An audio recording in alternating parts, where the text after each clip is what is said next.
What is up, my bearded bros? January 2nd NBA game picks and spread predictions, but we have something special to talk about. First is the return of Isaiah Thomas, the king of the fourth. IT4 is back. He's making his Cavs debut today against the poor Portland Trailblazers.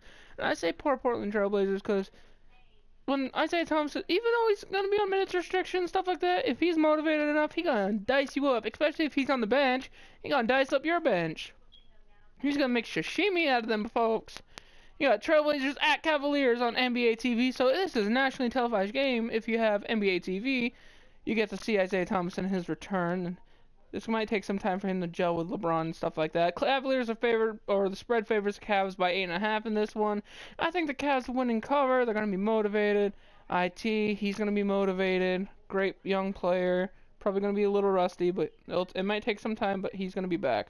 Then you have the Spurs at the Knicks. Spurs have been dropping some games they shouldn't have had no business dropping recently. Spurs favored by 5 by the spread in this one. Knicks are at home in this one, so the Knicks could particularly win this. Now, before I make the same mistake that I did yesterday, I'm just going to quickly check to see who's out.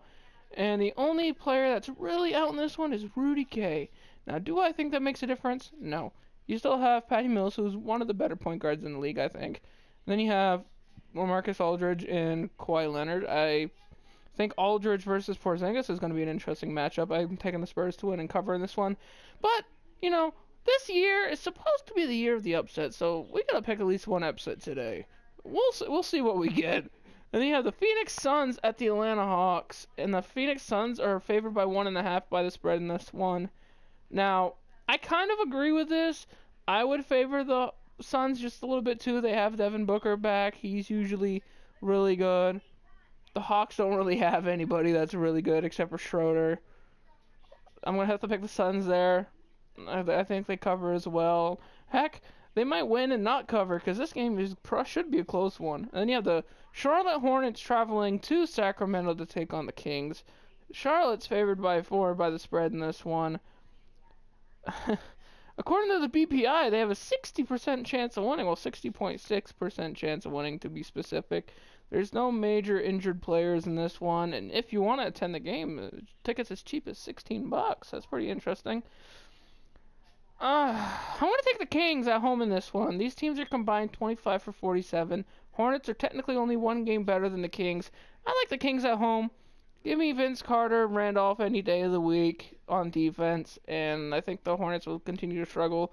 Interesting X factor in this one. If Dwight Howard does really good, and by really good I mean 15 rebounds, 15 rebounds, 15 points, something like that, anything around there, I think the Hornets can pull it off. Then you have the Clippers in the Grizzlies.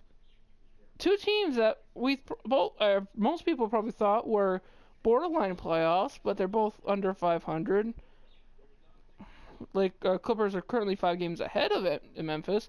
This game's on NBA TV, so at 10:30 p.m. Eastern, 7:30 p.m. Pacific. So, you know, if you want to just go to bed early tonight and skip it, go ahead, because you're probably not going to miss much besides Blake Griffin dominating like he usually does, and I think that's going to be the difference here. Blake Griffin, Clippers favored by 6. I believe they win and cover. I hope you guys have a good day, and remember, it's a national holiday in Cleveland today. The return of Isaiah Thomas, and possibly the new favorites to win the title.